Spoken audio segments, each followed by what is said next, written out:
வணக்கம். நம்ம ஆதிபகவன் யூடியூப் சேனலை லைக் பண்ணுங்க, ஷேர் பண்ணுங்க, சப்ஸ்கிரைப் பண்ணுங்க. அப்பப்போ மறக்காம கமெண்ட்ஸ் கொடுங்க. நன்றி. मोक्षमार्गस्य नेतारं भेतारं कर्मभूभृतां ज्ञातारं विश्वतत्त्वानां वन्दे तद्गुणलब्धये वन्दे तद्गुणलब्धये. ஆச்சாரிய உமாஸ்வாமி அவர்கள் இயற்றியுள்ள தத்துவார்த்த சூத்திரம் எனும் மோட்ச சாஸ்திரம் இந்நூலின் 3வது அத்தியாயம் பற்றிய சர்ச்சையை நாம் இங்கு தொடர்கிறோம். சென்ற வகுப்பில் மத்தியம உலகத்தை பற்றிய, நாம் வாழும் ஜம்பு தீபத்தை பற்றிய, நாவலந்தீவு எனப்படும் ஜம்பு தீபத்தை பற்றிய சர்ச்சையை தொடங்கி இருந்தோம். இந்த ஜம்பு தீவில் அமையப்பெற்றிருக்கும் பரத கஷேத்திரத்தில்தான் நாம் அனைவரும் வசிக்கிறோம். சென்ற வகுப்பில் ஒரு சில இன்ஃபர்மேஷன் தான் நான் கொடுத்தேன் ஜம்பு தீபத்தை பத்தி. இப்போவும் தொடர்ந்து ஒரு சில இன்ஃபர்மேஷன் தான் கொடுக்க போறேன். நான் ஒரு நூலை ரெஃபர் பண்ணிட்டு இருக்கேன். இப்போ அருமையா ஒரு கமெண்ட்ரி நூல் கிடைக்கப்பட்டது எனக்கு. டெல்லியிலேருந்து பப்ளிஷ் ஆயிருக்கு. சேத்தன் தாஸ்ஜி அப்படின்றவரு தத்துவார்த்த சாரம் என்கிற உரையை எழுதியிருக்கிறார் இதற்கு, மோட்ச சாஸ்திரத்துக்கு. ரொம்ப அந்த கருணாநியோக குறிப்புகள், மூவுலக அமைப்புகள் பற்றிய வர்ணனைலாம் ரொம்ப எலாபரேட்டா, ரொம்ப எக்ஸ்டென்சிவா, ரொம்ப விரிவா, விவரமா, ஆழமா ஒரு அதுல பதிஞ்சிருக்காரு.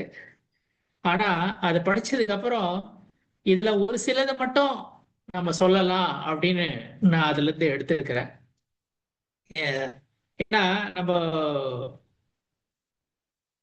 ரொம்ப ஆழமா நம்ம போலதுல ஒரு சில அடிப்படை கருத்துக்கள் அதை பத்தி மட்டும்தான் நம்ம டிஸ்கஸ் பண்ண போறோம்.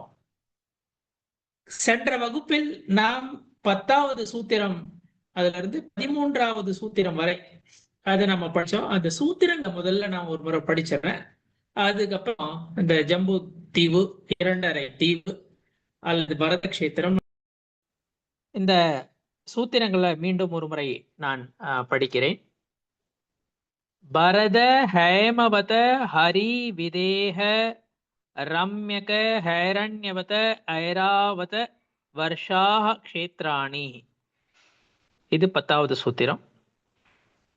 தத் விபாஜினஹ பூர்வாபராயதா ஹிமவன் மகாஹிமவன் நிஷத நீல ருக்மி சிகரிணோ வர்ஷதர பர்வதாஹ ஹேம அர்ஜுன தபனீய வைடூரிய ரஜத ஹேமமயாஹ மணி விசித்திர பார்ஷ்வா உபரி மூலே ச துல்லிய விஸ்தாரா. இந்த சூத்திரங்களை நாம சென்ற வகுப்புல படிச்சோம். இதனுடைய பொருளையும் நாம பார்த்தோம். இப்போ இதுல ஒரு சில கருத்துக்களை மீண்டும் நாம விரிவாக இங்கு பார்க்கலாம்.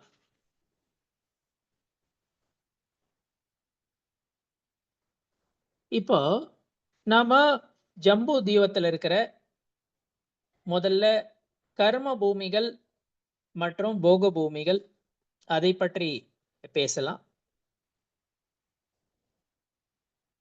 பொதுவா கர்ம பூமி, போக பூமி என்றால் என்ன அப்படின்னு பார்த்தீங்கன்னா, நமக்கு தேவையான உணவு, உடை இதெல்லாம் இயற்கையாக எங்கு கிடைக்கப் பெறுகிறதோ அது போக பூமி. எங்கு 6 தொழில்கள் செய்து நாம் தேடிக்கொள்கிறோமோ, உணவு, உடை, நீர், காற்று, இதெல்லாம் நாம 6 விதமான தொழில்கள் செய்து ஷட்கர்மம் என்று கூறுவதுண்டு. இந்த 6 தொழில்கள் செய்து நாம தேடிக்கிறோமோ, அதாவது உழைத்து சம்பாதிக்க வேண்டியிருக்கிறது. உணவு, உடை அல்லது தேவையான பொருட்கள், போகத்திற்கு தேவையான பொருட்கள், உயிர் வாழ தேவையான பொருட்கள், இதெல்லாம் உழைத்து சம்பாதிக்கிறோம் பாருங்க. அது வந்து கர்ம பூமி. எங்க இயற்கையாகவே இவையெல்லாம் கிடைக்கப் பெறுகிறதோ அது போக பூமி என்று அழைக்கப்படுகிறது.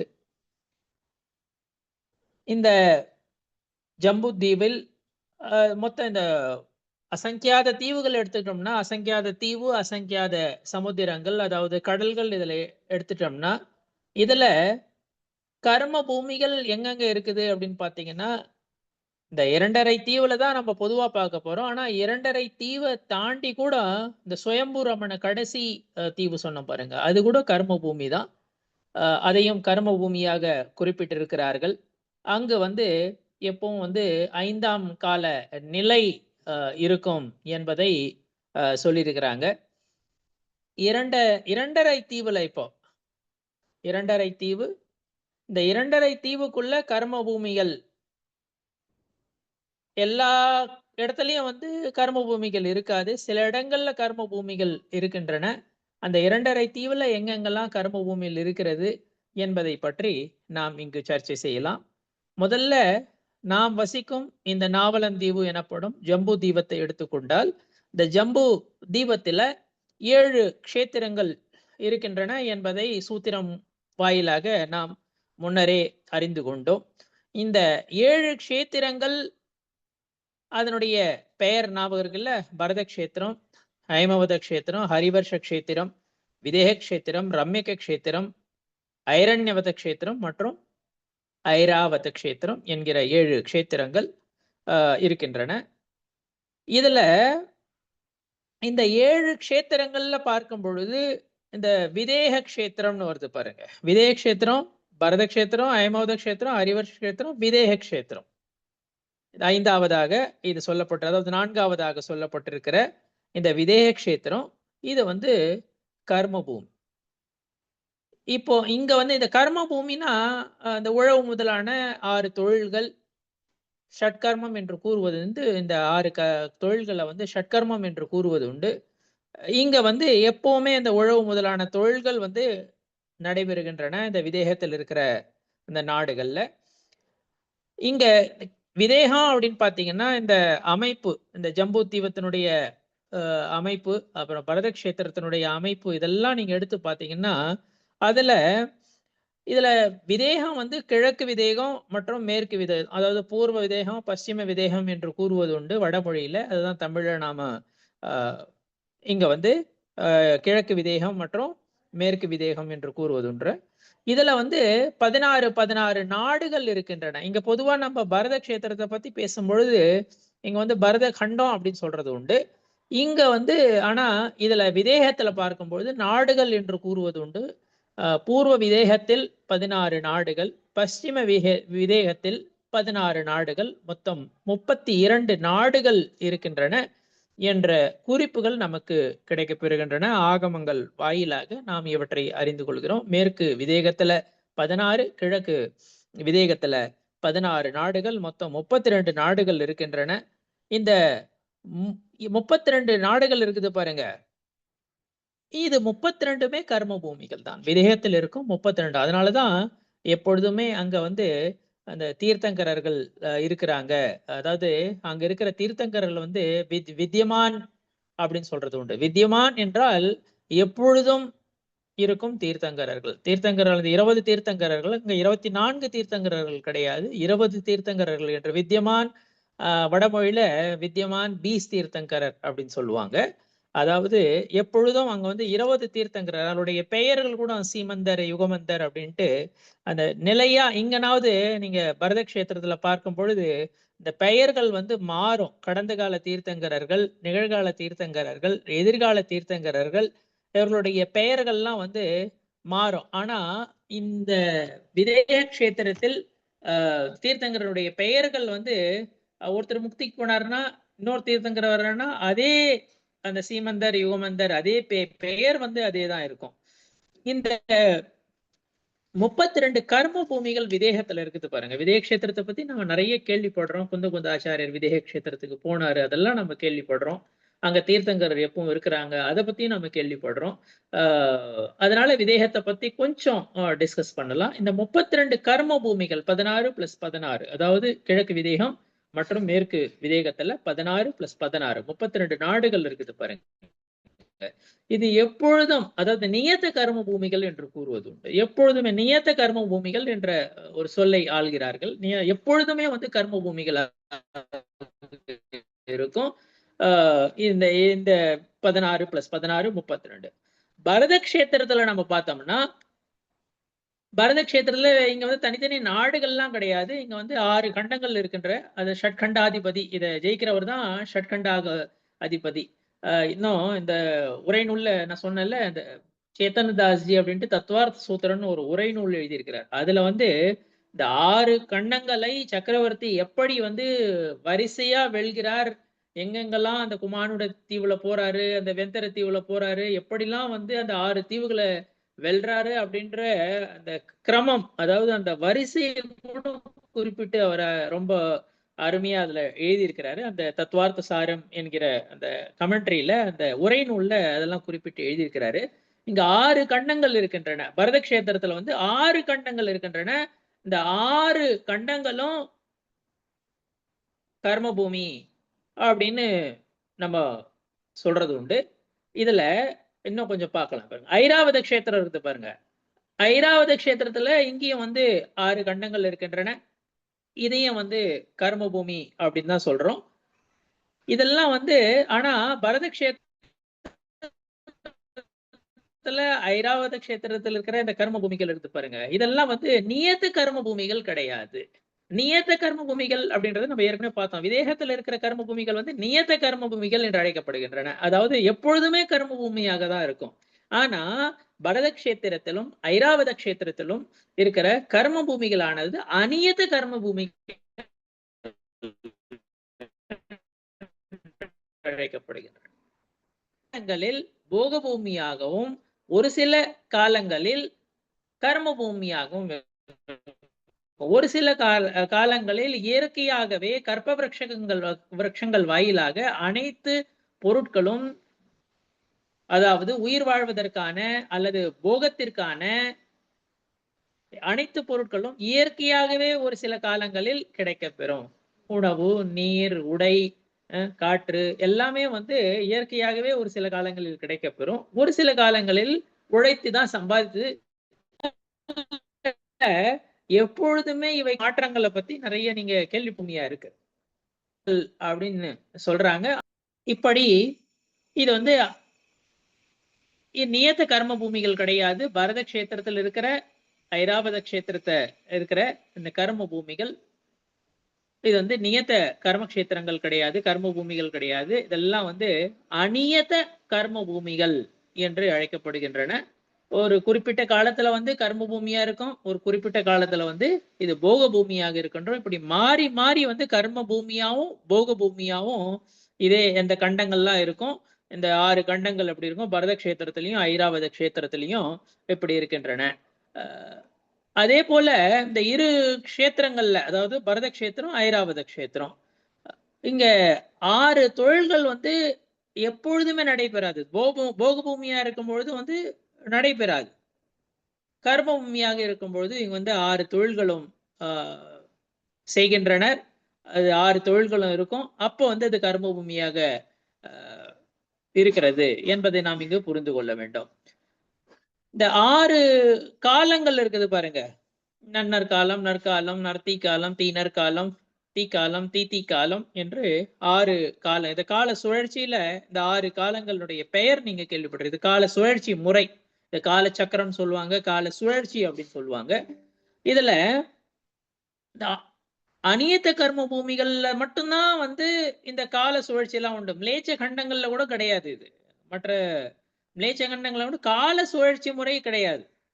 கால சுழற்சி முறை வந்து இங்கதான் இருக்கும். ஆக்சுவலி இந்த கர்ம பூமிகள் இருக்கு பாருங்க, இங்க இந்த கர்ம பூமிகள் இருக்கின்றன. 6 காலங்களுடைய மாற்றம் இருக்கு பாருங்க, அநியத்த கர்ம பூமிகள்ல தான் இருக்குது. வேற எங்கும் வந்து இந்த கால பேதம்லாம் கிடையாது, கால சுழற்சி எல்லாம் கிடையாது அப்படின்றத இங்க சொல்றாங்க. இந்த ஆரிய கண்டத்துல. இந்த ஆரிய கண்டத்துல மட்டும் தான் வந்து இந்த கால சுழற்சி முறைகள்லாம் இருக்குது. மிலேச்ச கண்டங்கள்ல வந்து இப்படிப்பட்ட இந்த கால சுழற்சி முறை மாற்றங்கள், அதாவது நன்னற்காலம், நற்காலம், நற்தீக்காலம், தீநற்காலம், தீக்காலம், தீத்தீக்காலம். இப்ப நடக்கிறது வந்து தீக்காலம் 5வது காலமாக கூறப்படும்.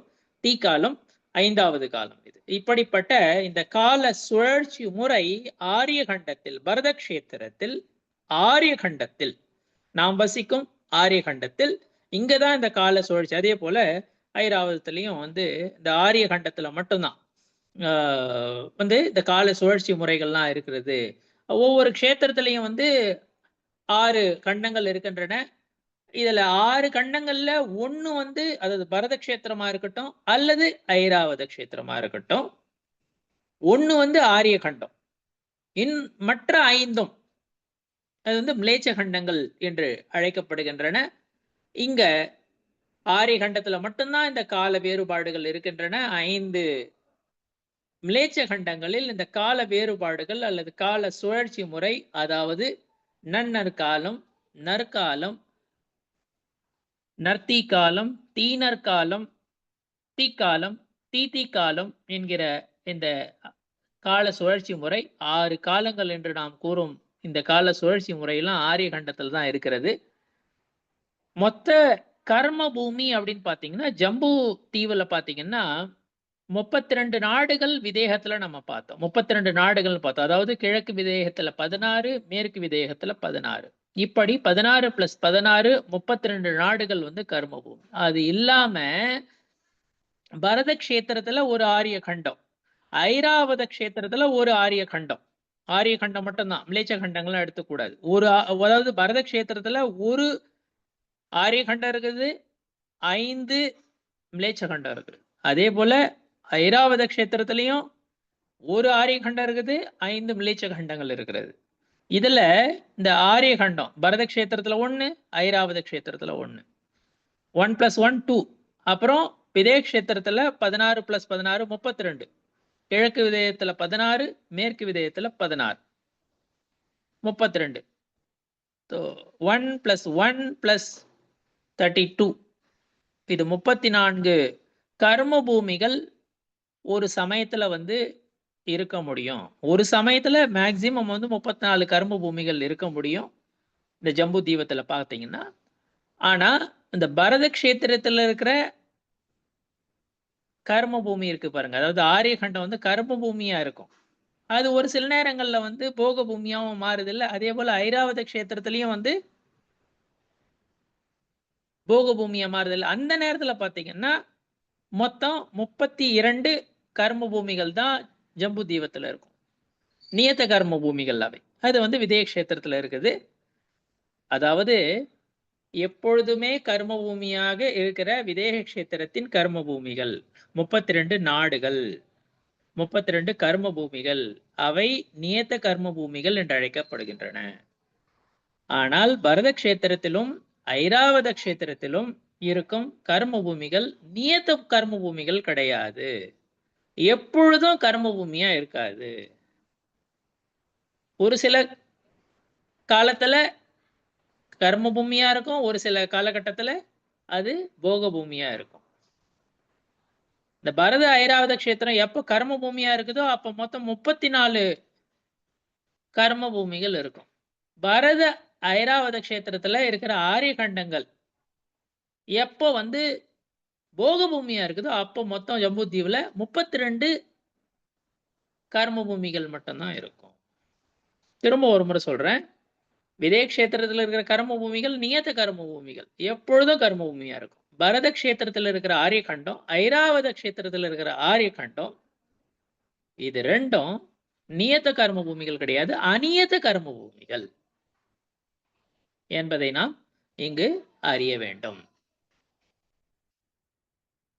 பரத கஷேத்திரத்துல இருக்கிற ஆரிய கண்டம், ஐராவத கஷேத்திரத்துல ஆரிய கண்டம், இது கர்ம பூமியா இருக்கும்போது கர்ம பூமியினுடைய எண்ணிக்கை ஜம்பு தீபத்துல பூமியினுடைய எண்ணிக்கை 34. பரத கஷேத்திரத்திலையும் ஐராவத கஷேத்திரத்திலையும் இருக்கிற ஆரிய கண்டம் போக பூமியா இருக்கும் பொழுது ஜம்பு தீவுல இருக்கிற கர்ம பூமியினுடைய எண்ணிக்கை 32. 2 குறைஞ்சிரும். சரிங்களா? இப்போ கர்ம பூமிகள் வந்து 34 அப்படின்றத பார்த்தோம். இப்போ ஜம்பு தீவுல வந்து 1 மேரு இருக்குது. தாதை கண்டத்துல 2 மேரு இருக்குது. புஷ்கரவர தீவுல வந்து 2 மேரு. மொத்தம் 5 மேருகள்.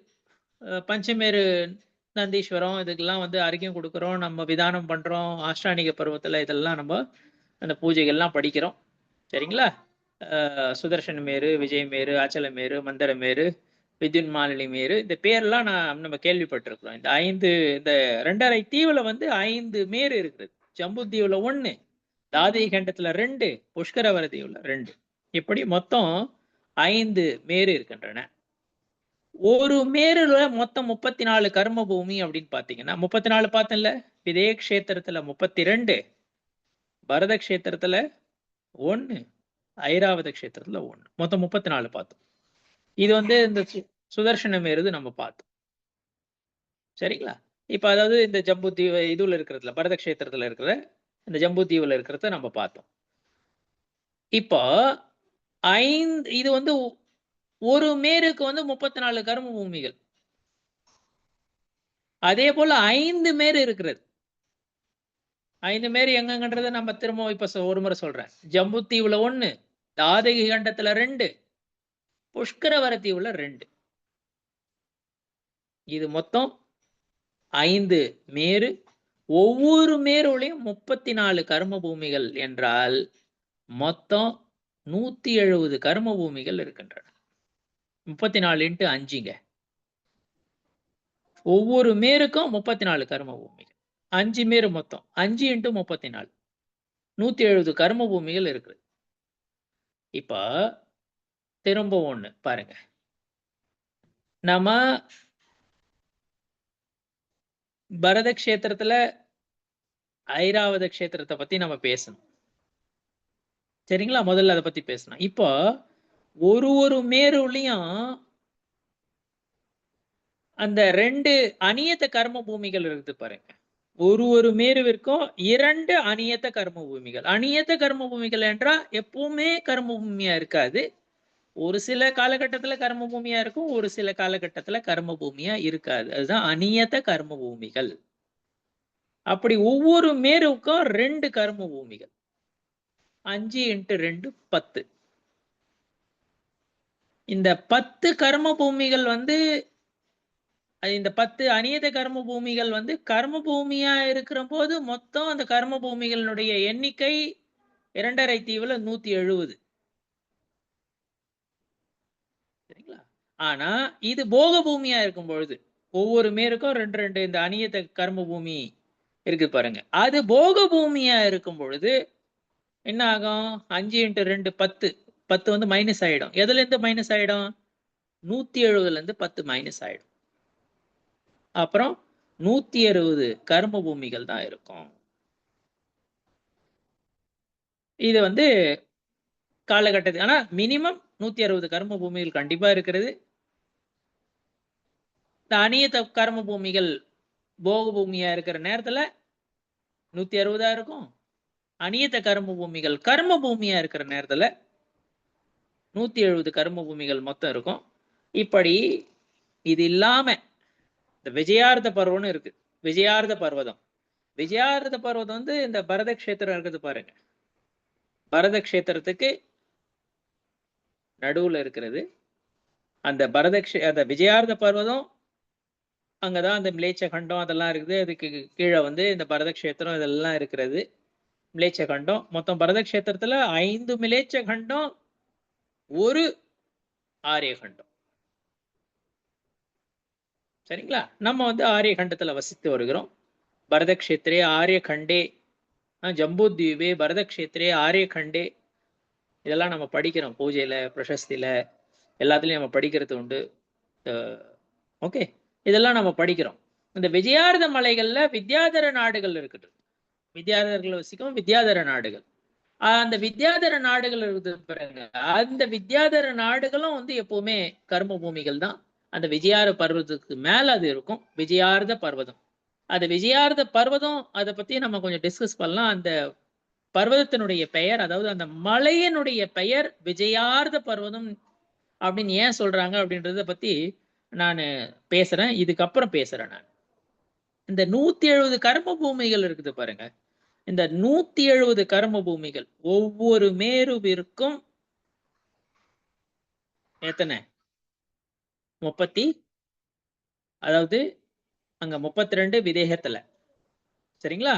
பிளஸ் அது இல்லாம 2 34. இது ஒரு மேருக்கு வந்து 34. 5 மேருக்கு வந்து 5 × 34 170. இந்த 170 கர்ம பூமிகள் இருக்குது பாருங்க. இத வந்து தர்மகண்டம் அப்படின்னு சொல்றது உண்டு. இங்க வந்து எப்பொழுதும் தர்மம் செழிக்கும். தீர்த்தங்கரர்கள் பிறக்கிறார்கள். தீர்த்தங்கரர்கள் வந்து முக்தி அடைகிறார்கள். தீர்த்தங்கரர்களை வந்து சமவசரணம் வாயிலாக அற உபதேசம் செய்கின்றனர். இப்படி இங்க வந்து இயல்பாகவே அந்த தர்மம் செழிக்கிறது, தர்மம் இருக்கிறது. இங்க வந்து இல்லற தர்மத்தையும் துறவற தர்மத்தையும் இந்த 170 பூமிகள்ல, கர்ம பூமிகள்ல, போக பூமிகள்லாம் வந்து தர்மம் கிடையாது. உத்தரகுருவிலோ அல்லது அதை பத்தியும் பேசலாம். உத்தரகுரு அதெல்லாம் அதை பத்திலாம் நம்ம பேசலாம். அந்த பூமிகள் பத்தியும் நம்ம பேசலாம். கர்ம பூமியில தான் வந்து தர்மம் இருக்கிறது. இங்கதான் வந்து தர்மம் நிலைநாட்டப்படுகிறது, அல்லது தர்மம் செழிக்கிறது, அல்லது தர்மத்தை பின்பற்றுபவர்கள் அல்லது இல்லற தர்மத்தை பின்பற்றுபவர்கள், துறவற தர்மத்தை பின்பற்றுபவர்கள் இந்த கர்ம பூமியில தான் இருக்கிறாங்க.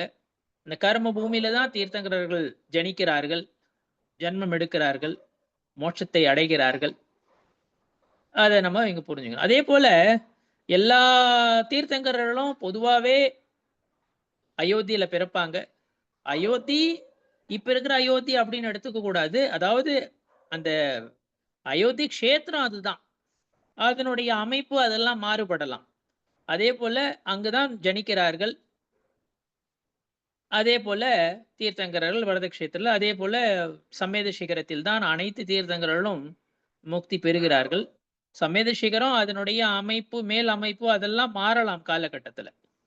ஆனா அந்த க்ஷேத்திரம் இருக்கு பாருங்க, இடம் இருக்குது பாருங்க, அதே இடமா தான் இருக்கிறது என்ற குறிப்புகளும் நமக்கு கிடைக்கப் பெறுகின்றன.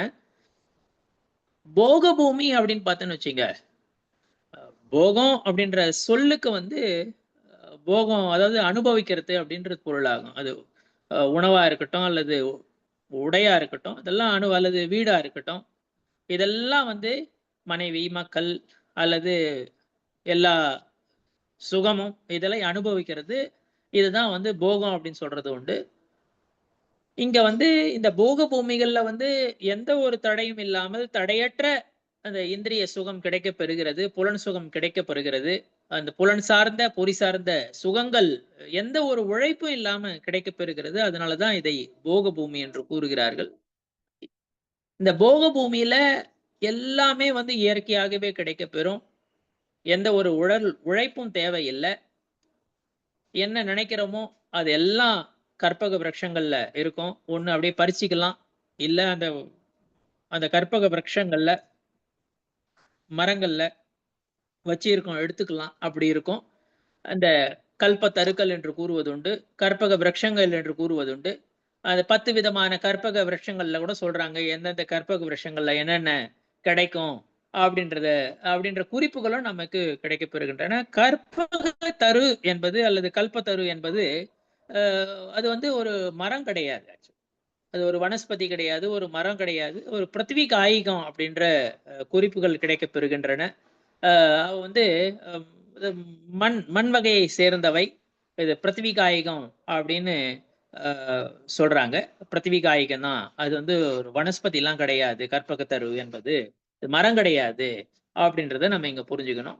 இந்த போக பூமியிலே வந்து இன்னும் வகைகள் இருக்கின்றன. அதாவது உடல் அமைப்பு, ஆயுள், காலம் இதெல்லாம் வச்சு இந்த போக பூமியினுடைய அதுல வந்து கேட்டகரைஸ் பண்ணி சொல்லியிருக்கிறாங்க. அதாவது உத்தம போக பூமி, ஜெகன்ய பூமி, மத்தியம ஜெகன்ய பூமி என்றெல்லாம் எடுத்து கூறியிருக்கிறாங்க. ஜம்பு தீவுல பாத்தீங்கன்னா, ஜம்பு தீவுல மொத்தம் 6 கண்டங்கள். ஒரு கண்டம் வந்து ஆரிய கண்டம், மற்ற 5ம் வந்து மிலேச்ச கண்டம் அப்படின்றத நம்ம பார்த்தோம். இந்த 6 கண்டங்கள்ல 5 மிலேச்ச கண்டங்கள் இருக்கின்றன. 1 வந்து ஆரிய கண்டம். இந்த 5 மிலேச்ச கண்டம் இருக்குது பாருங்க. இந்த 5 மிலேச்ச கண்டங்களுமே ஜெகன்ய போக பூமி. ஜெகன்ய போக பூமின்னா வந்து ஃபெசிலிட்டீஸ் கொஞ்சம் கம்மியா இருக்குன்னு வச்சுக்கங்க. போக பூமியில. போக பூமியில இயற்கையாக எல்லா ஃபெசிலிட்டியும் இருக்கும். ஜெகன்யம்னா வந்து மினிமம். அதுபோல வந்து ஜெகன்ன பூமி அப்படின்னு சொல்லியிருக்காங்க. ஆரிய கண்டம் வந்து போக பூமியா இருக்கும் அல்லது கர்ம பூமியா இருக்கும். அதனால தான் அதனுடைய பெயர் அநியத கர்ம பூமி அப்படின்றத சொல்றாங்க. மாறி மாறி இருக்கும் அது. கால சுழற்சிக்கு ஏற்ப அ கால சக்கரம் அப்படின்னு சொல்லுவாங்க. அதுக்கேத்த மாரி அந்த கால மாற்றங்கள்லாம் ஏற்படும்பொழுது நன்னற்காலம், நற்காலம், நற்தீக்காலம், தீநற்காலம், தீக்காலம், தீத்திக்காலம். இது 6 அந்த கால சுழற்சி முறை. இது 5வது இதுல இருக்கிறோம் நம்ம. தீக்காலத்துல இருக்கிறோம் இப்போ. 4ஆம் காலத்துல தான் தீர்த்தங்கர்லாம் தோன்றுகிறார்கள் அப்படின்றது தெரியும். 6ஆம் காலத்துல இன்னும் நிலைமை மோசமா இருக்கும். சரிங்களா? எல்லாம் வந்து கொலை, பசி, பட்டினி, பஞ்சம், நோய், நொடி இதெல்லாம் இன்னும் அதிகமா இருக்கும். உடல் வலிமைலாம் இன்னும் கம்மியாகும். 4ஆம் காலத்தை காட்டிலும் இப்பவே கம்மியா தான் இருக்கிறது. 6ஆம் காலத்துல இது 5ஆம் காலத்துல கம்மியா தான் இருக்குது. இன்னும் 6ஆம் காலத்துல இன்னும் நிலைமை மோசமாகும். இப்படி ஹேமவத க்ஷேத்திரத்துல, ஐரண்யவத க்ஷேத்திரத்திலயும் இருக்கிற போக பூமி. இந்த க்ஷேத்திரங்களுடைய வரத க்ஷேத்திரம், ஹேமவதம், ஐரண்யவதம் இந்த க்ஷேத்திரங்கள் பெயர் நீங்க பார்த்தீங்க. சூத்திரங்கள் வாயிலாக முதல்லயே நம்ம பார்த்திருக்கோம். அங்க இருக்கிற அந்த பூமி வந்து ஜெகன்ய பூமி. அதே போல ஹரிவர்ஷ க்ஷேத்திரம், ரம்மிக க்ஷேத்திரம் இது 2ம் வந்து மத்தியம போக பூமிகள். அதுல வந்து ஃபெசிலிட்டி வந்து மீடியமா இருக்கும் அப்படின்னு வச்சுங்களேன். கம்ஃபர்ட்ஸ் அண்ட் ஃபெசிலிட்டீஸ் அந்த இயற்கையா அமையறது கூட அதுல கூட கொஞ்சம் கொஞ்சம் அதிகம் ஏ பிளஸ் அப்புறம் ஏ அப்புறம் பி அது போலன்னு வச்சுங்களேன். நீங்க எப்படி நீங்க ஃப்ளைட்லயோ அல்லது சதாப்தி இல்ல வந்தே பாரத்ல போறீங்க பாருங்க. அதுல எக்ஸிகியூட்டிவ் சேர் கார் அதுல கொஞ்சம் ஃபெசிலிட்டீஸ் இருக்குல்ல. அதே போல ஃப்ளைட்ல போகும்போது வந்து பிசினஸ் கிளாஸ் கொஞ்சம் உங்களுக்கு வந்து கம்ஃபர்டபுளா உட்காரலாம். கால் நீட்டிக்கிட்டு உட்காரலாம். கொஞ்சம் சீட்டு கொஞ்சம் நல்லா வந்து இதுவா இருக்கும். கம்ஃபர்டபுளா இருக்கும். கொஞ்சம் ஸ்பேஸ் கிடைக்கும். அது போலலாம் இருக்குதுல்ல பிசினஸ் கிளாஸ்ல.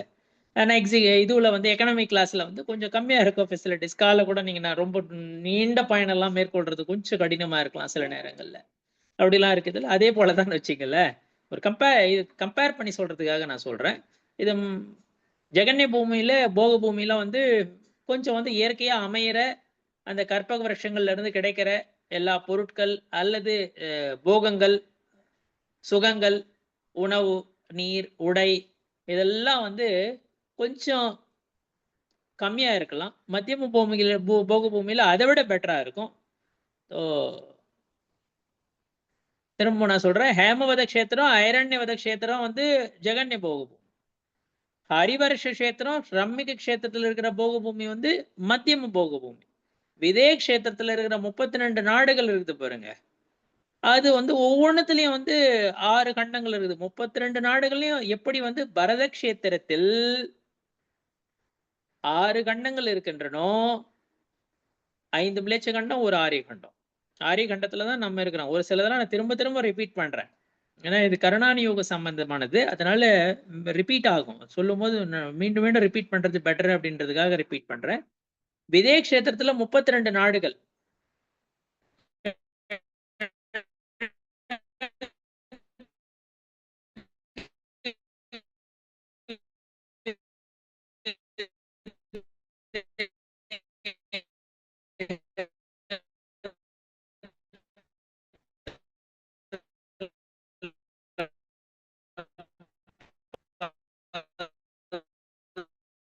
இன்டர்நெட் கொஞ்சம் ஆடியோவை சரியா கேட்கலைங்க. மேற்கு விதை 16 பிளஸ் 16 32 நாடுகள். 6 6 கண்டங்களை உடையது பரத கஷேத்திரம் போன்றதுதான். ஆரிய கண்டம்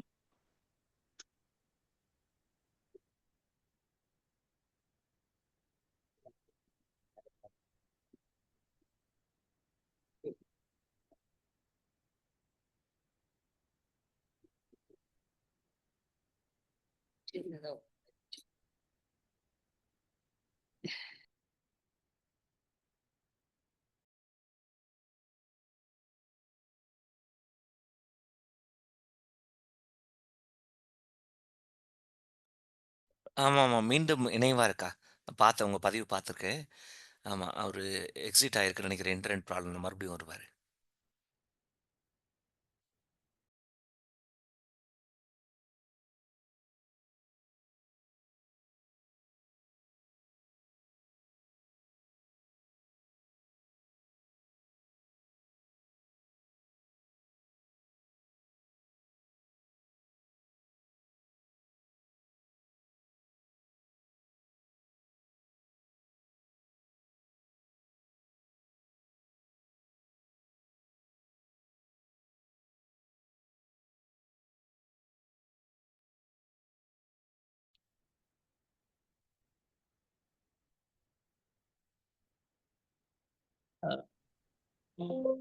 மேபி கொஞ்சம் டிஸ்டர்பன்ஸ் இருக்கு. நான் மீண்டும் முயற்சிக்கிறேன். ஆ. சரிங்க. கேக்குதுங்க. இப்ப கேக்குது. ஓகே. இப்படி இந்த 32 நாடுகள் விதேகத்துல நம்ம அத பத்தி டிஸ்கஸ் பண்ணிட்டு இருந்தோம்.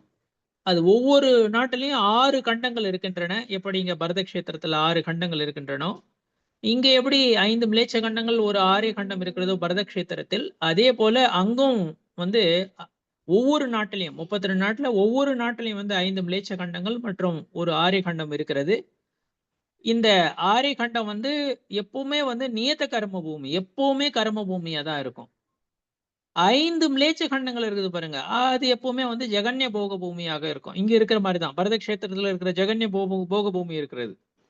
அதே போல தான் அங்கேயும் வந்து அங்க இருக்கிற அந்த 32 நாடுகள்ல இருக்கின்ற ஒவ்வொரு நாட்டிலயும் இருக்கிற 5, 5 மிலேச்ச கண்டம்.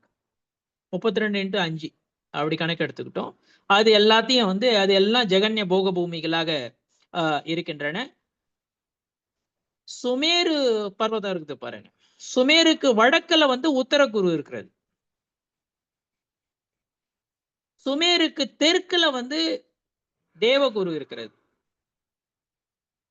இதெல்லாம் வந்து உத்தம போக பூமிகள் என்று அழைக்கப்படுகின்றன. அங்க வந்து ஃபெசிலிட்டி வைஸ் வந்து இந்த இயற்கையாக அமையப்பெறும் அந்த கற்பக விருட்சங்கள் அல்லது அதிலிருந்து கிடைக்கும் சுகபோகங்கள் அல்லது ஆசைகள் நிவர்த்தி ஆகிறது, ஆசைகள் பூர்த்தி ஆகிறது, இதெல்லாம் வந்து உத்தம போக பூமியில உத்தமமா இருக்கும். இன்னும் அதிகமா இருக்கும். நான் சொன்னேன்ல 2 ஒரு நீங்க எக்ஸிகியூட்டிவ் சேர் கார்ல போறீங்க அல்லது சேர் கார்ல போறீங்க அப்படின்னா, கொஞ்சம் எக்ஸிகியூட்டிவ் சேர் கார் வந்து உங்களுக்கு இன்னும் கொஞ்சம் கம்ஃபர்ட் அதிகமா இருக்கும் கொஞ்சம். அதே போல தான். ஒரு எடுத்துக்காட்டுக்காக அத நீங்க புரிஞ்சுக்கிறதுக்காக எடுத்துக்கங்க. ஸோ, இப்படி இந்த போக பூமிகள்ல வந்து உத்தம போக பூமி, மத்தியம போக பூமி, ஜெகன்ய போகம். அதுல மெயினா நம்ம 2 க்ஷேத்திரத்த பத்தி அதிகமா பேசுறது உண்டு. ஒண்ணு வந்து பரத க்ஷேத்திரம். இன்னொன்னு விதேக க்ஷேத்திரம். இது 2த்துலயும் இருக்கிற அந்த மிலேச்ச கண்டங்கள் வந்து போக பூமிகள். அது எல்லாமே வந்து அது பரத கஷேத்திரமாக இருக்கட்டும், அல்லது விதேக கஷேத்திரத்துல இருக்கிற 32 நாடுகள்ல இருக்கிற அந்த மிலேச்ச கண்டங்களாக இருக்கட்டும். 32 இன்டு 5 அப்படி. ஒவ்வொன்னுத்துலயும் வந்து 6 கண்டம் இருக்குது 32லயும் விதேகத்துல. எல்லாமே ஜெகன்ய பூமிகள் தான். அப்படின்னா என்ன டிஃபரன்ஸு? பரத கஷேத்திரத்துல இருக்கிற ஆரிய கண்டம் வந்து அநியத்த கர்ம பூமி. விதேக கஷேத்திரத்துல இருக்கிற ஆரிய கண்டம் வந்து அது வந்து நியத கர்ம பூமி. அது எப்பொழுதும் கர்ம பூமியாக தான் இருக்கும். அதனால தான் அங்க தீர்த்தங்கரர்கள் எப்பொழுதும் இருக்கிறார்கள், வீற்றிருக்கிறார்கள் என்பதை நாம் இங்கு புரிந்து கொள்ள வேண்டும். அடுத்தது இப்போ இதே வரிசையில இது வந்து ஒரு சில குறிப்புகள் வந்து இந்த பரத கஷேத்திரம் மற்றும் அந்த பூமிகள் அதெல்லாம் பத்தி பார்த்தோம். இப்ப பரத கஷேத்திரத்தை பத்தி பேசும்பொழுது இன்னும் ஒரு சில கருத்துக்கள் நம்ம இங்க பார்க்கலாம். இது பரத கஷேத்திரத்தினுடைய அளவு அதெல்லாம் கூட ரொம்ப விவரமாக இங்க கொடுத்திருக்கிறாங்க. இங்க இந்த பரத கஷேத்திரத்தின் நடுப்புல வந்து அதாவது கிழக்குல இருந்து வடக்கு வரை ஃபுல்லா இந்த லவண சமுத்திரத்தை இந்த பக்கம் லவண சமுத்திரம், அந்த பக்கம் லவண சமுத்திரம், ரைட்டுங்களா? ஃபுல்லா இங்கிருந்து கிழக்குல இருந்து வடக்கு வர விஜயார்த பர்வதம் அப்படின்னு ஒரு பர்வதம் இருக்கிறது. இந்த பரத கஷேத்திரத்தினுடைய நடுவுல வந்து இந்த பர்வதம் இருக்கிறது. இங்க இந்த விஜயார்த பர்வதம் இருக்குது பாருங்க. இந்த விஜயார்த பர்வதம் வந்து எங்க இருக்குது அப்படின்னா பரத கஷேத்திரத்துக்கு நடுவுல இருக்குது அப்படின்றத நான் பார்த்தோம். விஜயார்த பர்வதத்தினுடைய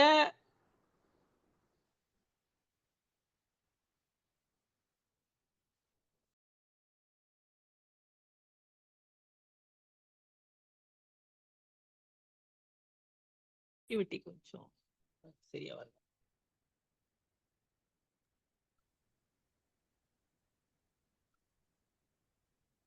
இல்லைன்னா வேற ஒரு மொபைல் எடுத்து ட்ரை பண்றீங்களா ஐயா? ஆ, 2 இருக்கு இல்லையா? இதுல சரியா வரலைங்களா? இல்ல விட்டு விட்டு வருது, இல்ல இப்ப வருது. இப்ப மறுபடியும் வருது. ஓகே, சரி, நான் பாக்குறேங்க. இல்லைன்னா நான் சேஞ்ச் பண்ணிடுறேன். சரி, மேபி கொஞ்சம் வெதர் கிளைமேட் கண்டிஷன்ஸ்னால கொஞ்சம் இன்னும் இன்னைக்கு சரியா வரலன்னு நினைக்கிறேன். ம்ஹ்ம். ஓகே, கொஞ்சம் கிளைமேட் டல்லா இருக்கு, அதனால இன்னும் கொஞ்சம் மோசமா இருக்கு என்னுடைய நெட்வொர்க். ஓகே. பிரச்சனை இல்ல. இப்ப ஓகே, கேக்குதுங்க. இப்ப கேக்குது. ஓகே. சோ இப்படி விஜயார்த பர்வதம் வந்து தன்னுடைய தெற்குல 2 மிலேச்ச கண்டம், ஒரு ஆரிய கண்டம். தெற்குன்னா பொதுவாவே கீழ்ப்பகுதி அப்படின்னு நம்ம எடுத்துக்கணும். ஆக்சுவலி இந்த ஆஸ் பர் மேப் நீங்க பாத்தீங்கன்னு வச்சீங்க, அது தெற்கு என்பது கீழ்ப்பகுதி. அது மேப்ல பார்க்க சொல்லும். அதுல சொல்றேன் நானு. மேப்ல பார்க்க சொல்வது கீழ்ப்பகுதி. அதுல வந்து 2 மிலேச்ச கண்டம், ஒரு ஆரிய கண்டம் இப்படி இருக்கிறது. அதே போல வடக்குன்னா மேல் பகுதி.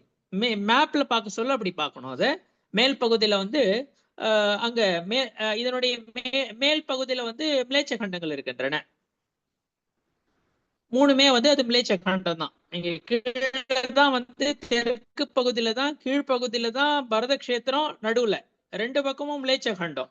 மேல் பகுதியில் விஜயார்த பர்வதத்துக்கு மேல் பகுதியில அதுதான் வந்து வடக்கு பகுதி அப்படின்னு சொல்றோம். அது 3மே 2 சைடு பிளஸ் நடுப்புற இருக்கிறது, அதாவது பரத கஷேத்திரத்துக்கு எக்ஸாக்ட் மேல இருக்கிறதும் மிலேச்ச கண்டம் தான். இப்படி 5 கீழே இருக்கிறது வந்து 2 சைடும் மிலேச்ச கண்டம். மிலேச்சம் நடுப்புற வந்து பரத கஷேத்திரம். இது வந்து தெற்கு பகுதி. வடக்கு பகுதி, அதாவது விஜயார்த பர்வதத்துக்கு மேல அப்படின்னு பார்க்கும் பொழுது 3மே நடுவுல இருக்கிறதும் மிலேச்ச கண்டம் தான், 2 சைடுல இருக்கிறதும் கிழக்கு பகுதியிலையும் மேற்கு பகுதியில் இருக்கிறது எல்லாமே வந்து மிலேச்ச கண்டம் தான். இப்படி மேல 3 மிலேச்ச கண்டம், கீழே 2 மிலேச்ச கண்டம், கீழே நடுப்பகுதியில மட்டும் பரத கஷேத்திரம். அதாவது இங்க ஆரிய கண்டம், பரத கஷேத்திரத்தினுடைய ஆரிய கண்டம் இருக்கிறது என்பதை நாம் இங்கு புரிந்து கொள்ள வேண்டும். இதுல இந்த பரத கஷேத்திரத்துக்கு மேல வந்து ஹிமவன் பர்வதம் இருக்கிறது. இது ஹிமவன், மகா ஹிமவன், நிஷத, நீலி, ருக்குமி, ஷிகரி, இந்த பர்வதங்கள், அதாவது இந்த மலைகளை பத்தி நாம பார்த்தோம். இதுல இந்த ஹிமவன் பர்வதத்துக்கு மேல இருந்து கங்கா மற்றும் சிந்து 14 நதிகளுடைய பெயர் அதை நாம படிக்க போறோம். அடுத்த சூத்திரத்துல அது வருது.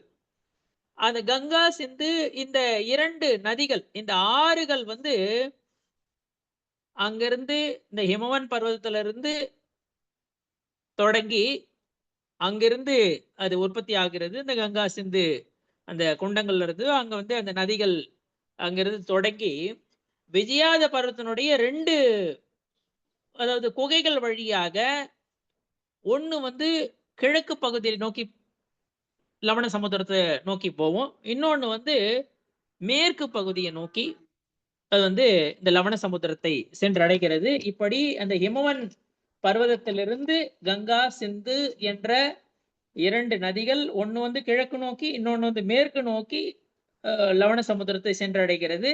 அது வந்து அந்த குகையில் கிராஸ் பண்ணி அது போகுது அப்படின்றத நம்ம இங்க புரிஞ்சுக்கணும்.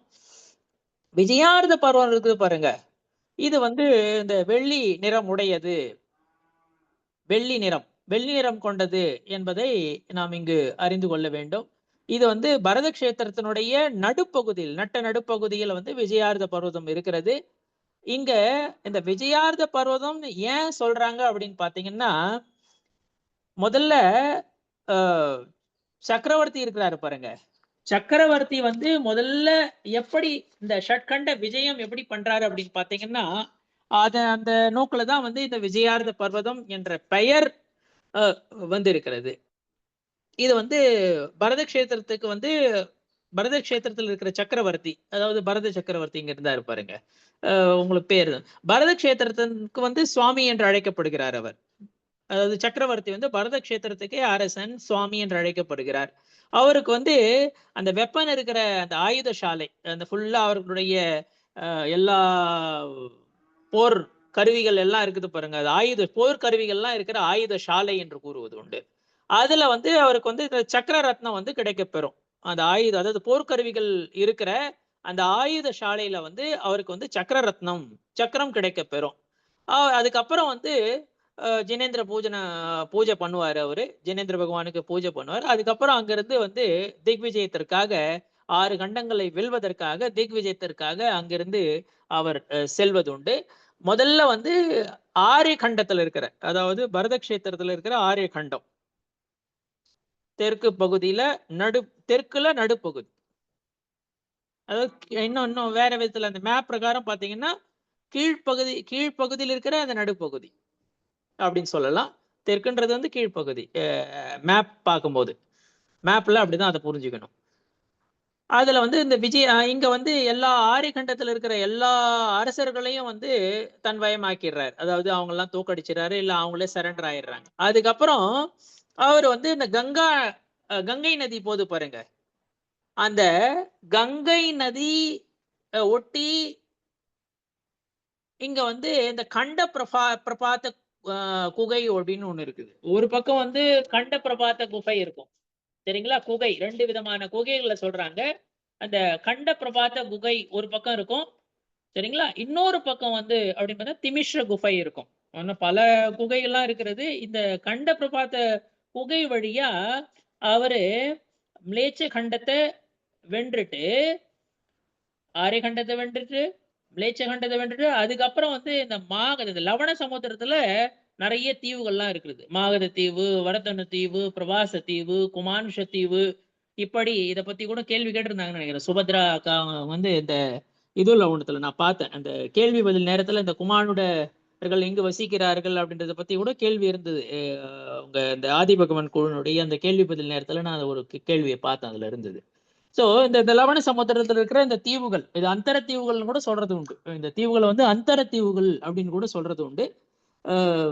இப்படி அங்கிருந்து அங்க கூட போறாரு. அந்த லவண சமுத்திரத்துல இருக்கிற தீவு அங்கேயும் போயிட்டு அந்த மகத தீவுல இருக்கிற அதே வந்து வெற்றி கொள்றாரு. அதுக்கப்புறம் பிரபாச தீவுக்கு போறாரு. பிரபாச தீவுல அங்க இருக்கிற அந்த அங்க வெந்தரர்கள் இருப்பாங்க, குமானிடர்கள் இருப்பாங்க, வெந்தரர்கள் இருப்பாங்க. இன்னொரு வரத்தனு தீவுன்னு இருக்குது, அங்கேயும் வந்து இந்த வெந்தரர்கள் இருப்பாங்க.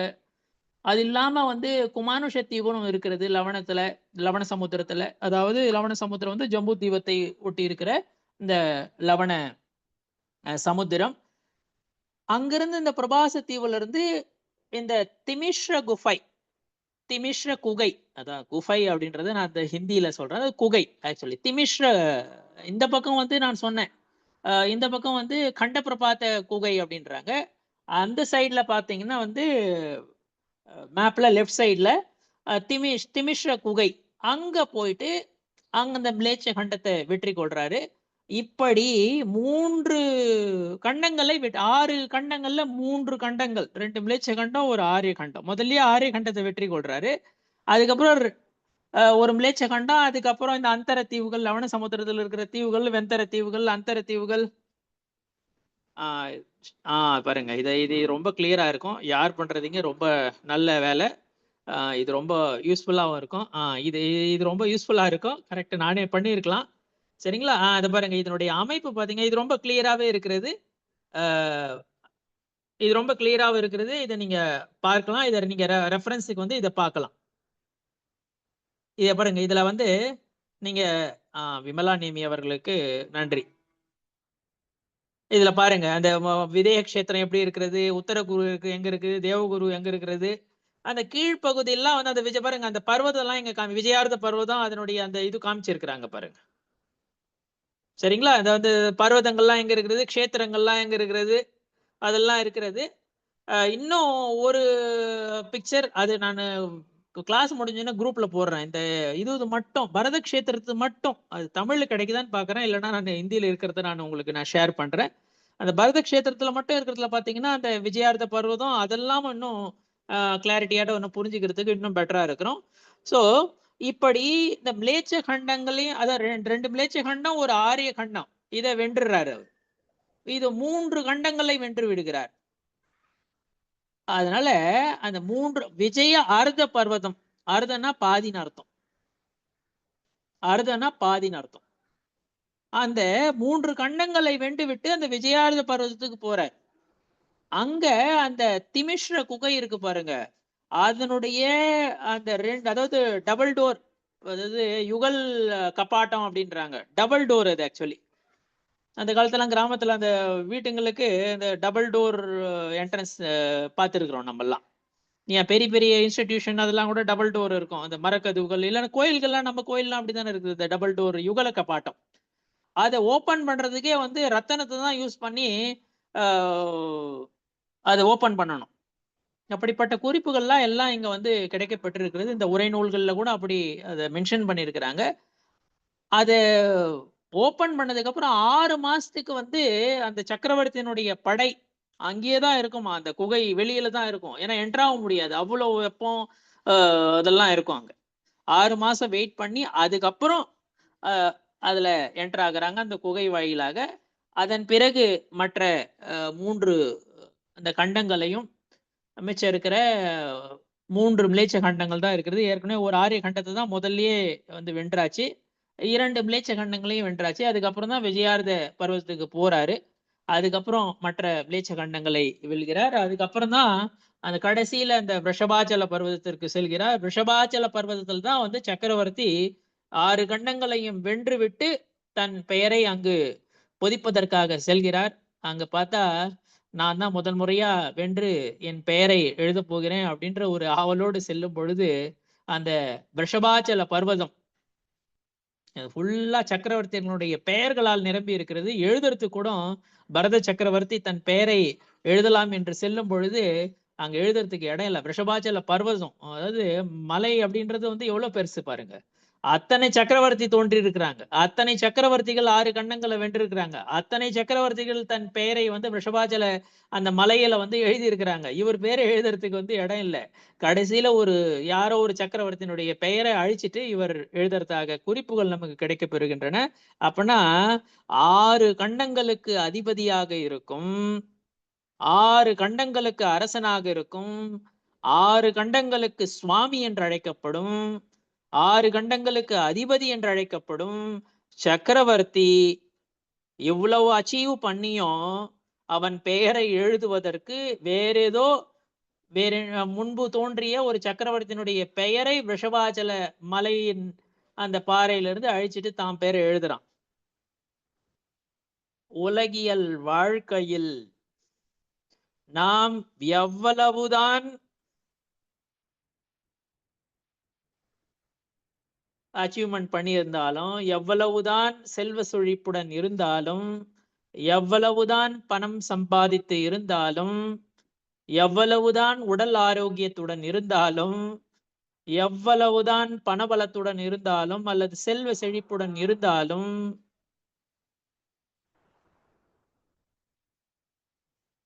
நம்மளுடைய நிலை என்ன?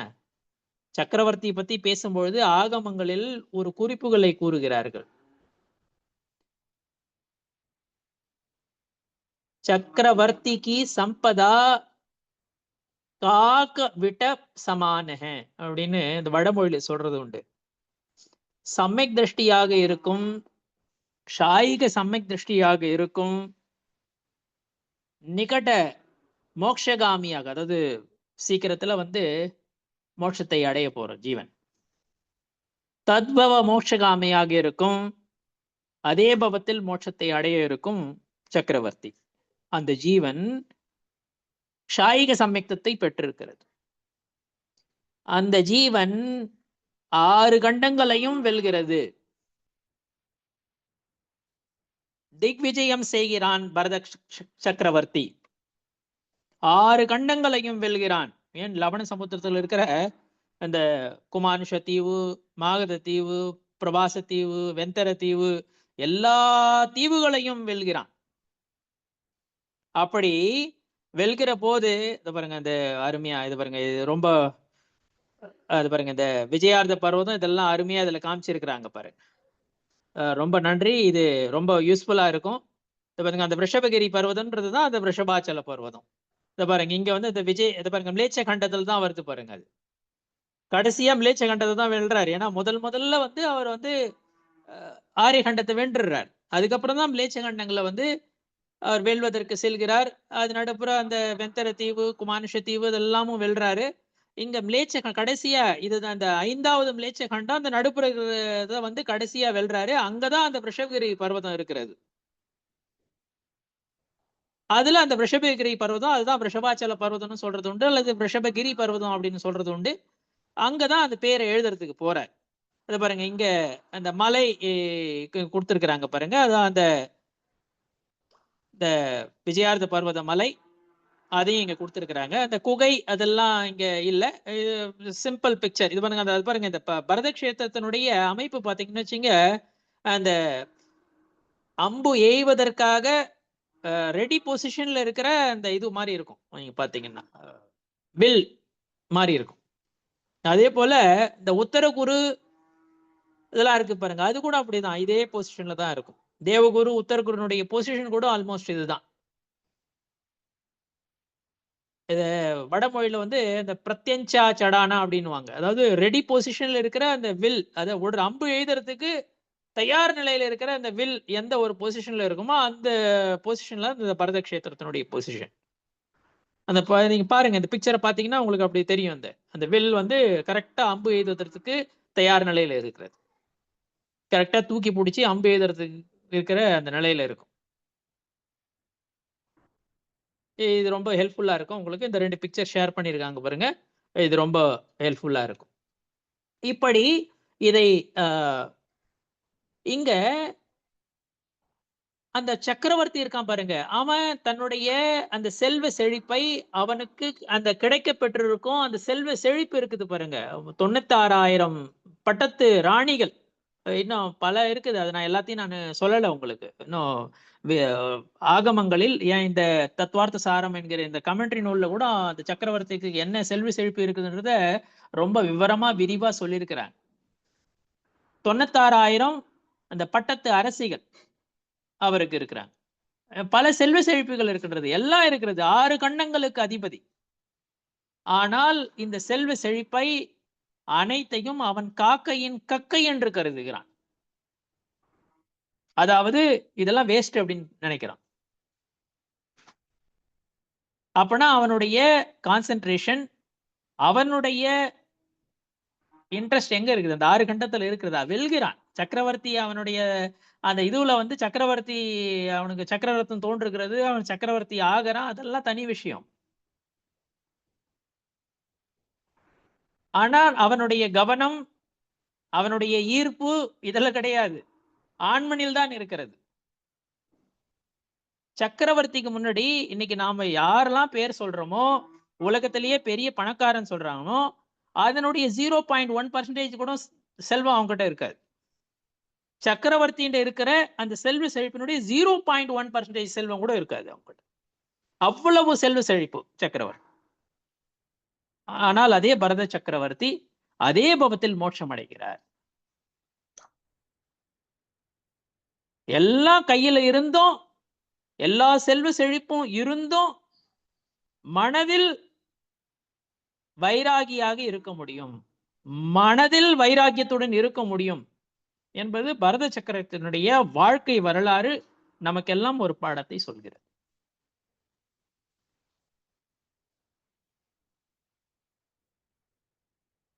தாமரை இலை நீரில் இருக்கிறது, ஆனால் நீரில் இருக்கிற அழுக்கு அந்த தாமரை இலை மீது படிவதில்லை. அதே போலதான் பரத சக்கரவர்த்தி செல்வ செழிப்பில் இருக்கிறான், செல்வ செழிப்பில் வந்து மிதக்கிறான்னு சொல்லலாம். ஆனா வந்து அந்த செல்வ செழிப்பில் அவன் கவனம் கிடையாது, ஆழ்தல் கிடையாது, போகத்திலே அவன் வந்து ஆழ்ந்து இல்லை, போகத்தில் அவன் கவனம் இல்லை அல்லது ஈர்ப்பு கிடையாது. அவன் ஆன்மாவில் ஒன்றியவனாக, ஆன்மாவில் ஆர்வமுடையவனாக, சம்சாரத்திலிருந்து விலகி, பிறவி சுழற்சியிலிருந்து விலகி, பிறவி சுழற்சியை அறுத்து மோட்சத்தை அடைய வேண்டும் என்கிற அவாவோடும் ஈர்ப்போடும் தான் உள்ளூர செயல்படுகிறான் என்பது தெள்ளத் தெளிவாக நமக்கு எல்லாம் தெரிகிறது. அவ்வளவு செல்வ செழிப்பு இருந்தும் அவன் அத காக்கையினுடைய கக்கையாக கருதுகிறான். சரிங்களா? இதெல்லாம் வந்து அதாவது இந்த கருணாநியோக இந்த விளக்கங்கள் அல்லது இதெல்லாம் இதற்கு நடுவே நமக்கு வந்து இந்த வைராக்கியம் தோன்ற வேண்டும்.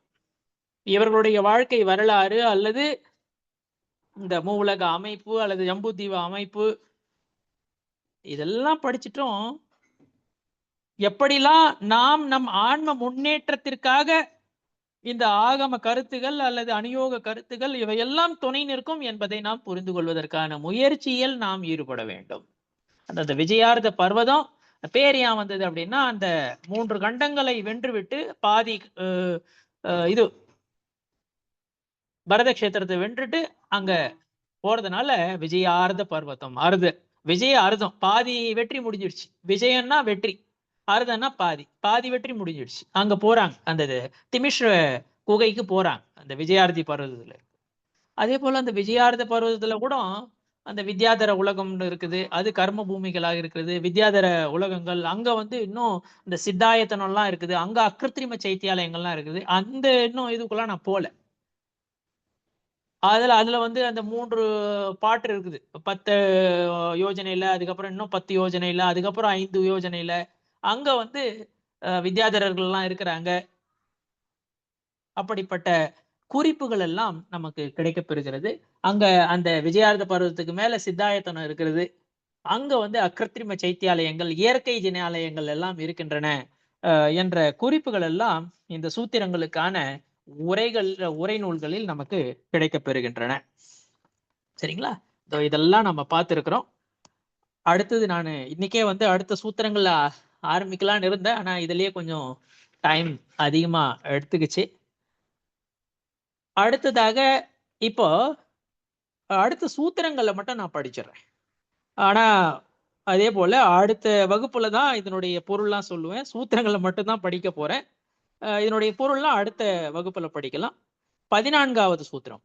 பத்ம மகாபத்ம திங்கிச்ச கேசரி மகாபுண்டரீக புண்டரீகா ஹரதாஸ் தேஷாம் உபரி பிரதமோ யோஜன சஹஸ்ர ஆயாமஸ் ததர்த விஷ்கம்போ ஹிருதஹ ததர்த விஷகம்போ ஹிருதஹ தச யோஜன அவகாஹ தன்மத்யே யோஜனம் புஷ்கரம் தத் द्विगुण द्विगुणा विस्तारा हृदाः पुष्कराणि च तन्निवासिन्यो देव्यः श्री ह्री धृति कीर्ति बुद्धि लक्ष्म्यः पल्योपमस्थितयः ससमानिक பாரிஷத்காஹ என்பது இந்த 14ல இருந்து இந்த 19வது சூத்திரமாகும். இதனுடைய பொருள்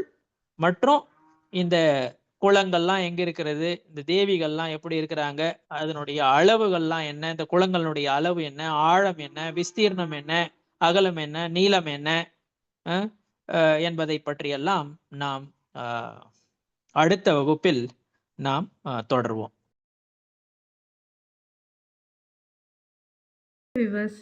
இந்த வீடியோ உங்களுக்கு பிடிச்சிருக்குங்க அப்படின்னா நம்ம ஆதிபகவான் புலனக்குழுவை சப்ஸ்கிரைப் பண்ணுங்கள், லைக் பண்ணுங்கள், ஷேர் பண்ணுங்கள் அண்ட் கமெண்ட்ஸும் பண்ணுங்கள். தேங்க்யூ.